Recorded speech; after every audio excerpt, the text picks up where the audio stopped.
अजून एक गोष्ट अशी आहे की इथे लवकरच एक साखळी आंदोलन आम्ही मोठ्या प्रमाणात करणार आहोत आणि मोठ्या संख्येने स्थानिक इथे उतरणार आहेत. स्थानिकांनी बजावून सांगितलेलं आहे की आता हे काय आम्ही सहन करणार नाही. कोविड काळात सगळे पॅनिक सिच्युएशन होतं म्हणून घरातनं कोण निघता आलं नाही. पण आता या सगळ्या गोष्टीकडे गांभीर्याने सगळे बघतायत. कारण तिथे जे लग्न समारंभ काही इतर चांगल्या गोष्टी तिथे होत असतात. तिथे प्रचंड दुर्गंधी असते आणि तिथे राहणारा व्यक्ती हा खूप त्रस्त आहे. त्यामुळे आंदोलन हा खूप तीव्र असेल आणि तेथील कचरा जर लवकरात लवकर उचलला नाही, तर तोच कचरा उचलून आम्ही महानगरपालिकेच्या आवारात टाकणार आहे 100%. टाकळीपुढे कधी करणार आहे? येत्याच आम्ही 15-20 दिवसात त्याचा निर्णय घेत आहोत. प्रशासनाची काय भूमिका आहे त्याची वाट पाहत आहोत. त्यांच्या भूमिकेला जर लेट होत असेल किंवा ते लोक टाइमपास करत असतील तर खरंच आम्ही या 15-20 दिवसात उपोषण करणार आहोत. खरं तर काल आम्ही आयुक्तांना, महापौर आणि उपमहापौर यांना पत्र दिलं. पत्र देण्याचा हेतू हेच होतं की आम्हाला प्रशासनाला चिमटा काढायचा होता. आपण कोविड काळात जे अपत्य जे घातलं आहे, कचरा प्रकल्प जुने डोंबिवली येथे, त्याच्याकडे पूर्णपणे तुमचं दुर्लक्ष होतं.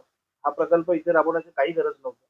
बायो सीएनजी हा मुद्दामून मी त्यांना पत्राद्वारे सांगितलंय, कारण ह्याच्या अगोदर ते सुद्धा करू शकले असते. त्याला 25 कोटी निधीची तरतूद होती आणि हा उघड्यावर कचरा टाकलेला प्रकल्प आहे, त्याला 14 कोटी आहे. 14 कोटी रुपये खरंच इथे खर्च झालेत का? कारण आता अजून इथे 30% सुद्धा काम पूर्ण केलेलं नाही. तरी सुद्धा इथे त्यांनी कचरा आणायची सुरुवात केली आहे. त्या प्रकल्पाच्या क्षमतेपेक्षा अधिक कचरा तिथे जमा असल्या कारणाने आणि उघड्यावर असल्या कारणाने तो पूर्ण दुर्गंधी या सगळ्या परिसरात पसरते आणि म्हणूनच आम्ही त्यांना एक पत्राद्वारे सांगितलं की ह्याच्यामध्ये काही टेक्निकल पॉईंट्स आहेत. त्या तुम्ही ह्याचा अभ्यास करा आणि ह्याच्यावरती आपल्याला काय निर्णय घेता येईल ते शासनाने आम्हाला कळवावे. प्रशासनाचा असा आम्हाला या अगोदर जेव्हा आपण विरोध केला होता, आंदोलन केलं होतं, तेव्हा प्रशासनाने काय सांगितलं होतं की हाच प्रकल्प जो आम्ही इथे आहे, हा शिफ्ट करणार आहोत. काही कालांतराने तो शिफ्ट होणार आहे उंबरडे इथे. उंबरडे इथे प्रकल्प आम्ही जास्त प्रमाणात मोठा करणार आहोत आणि तिथेच या सगळ्या गोष्टीची तरतूद होईल. असं आम्हाला प्रशासनाने त्यावेळी सांगितलं होतं.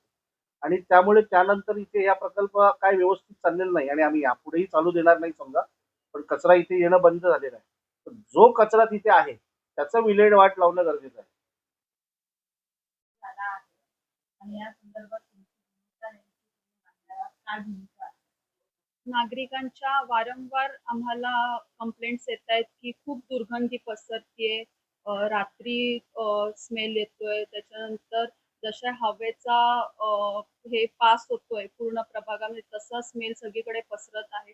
आणि जे लोक मॉर्निंग वॉकसाठी सकाळी गणेश घाट या परिसरात जातात, तिकडे देखील अक्षरशः त्यांना जाणं म्हणजे अनिवार्य झालेलं आहे. त्यांना तिकडे जायचं की नाही हे सुद्धा त्यांना हे वाटतं की आपण मॉर्निंग वॉकसाठी, फ्रेश एअरसाठी जे नागरिक जातात.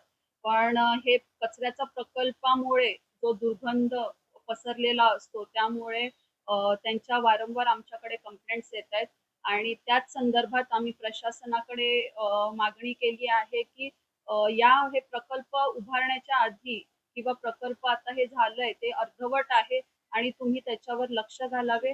तसेच बायो सीएनजी जे प्लांट आहे, बायो सीएनजीचा प्लांट तुम्ही तिकडे प्रकल्प जो आहे तो तिकडे तुम्ही त्या संदर्भात विचार करून तो तिकडे राबवण्यात आला पाहिजे.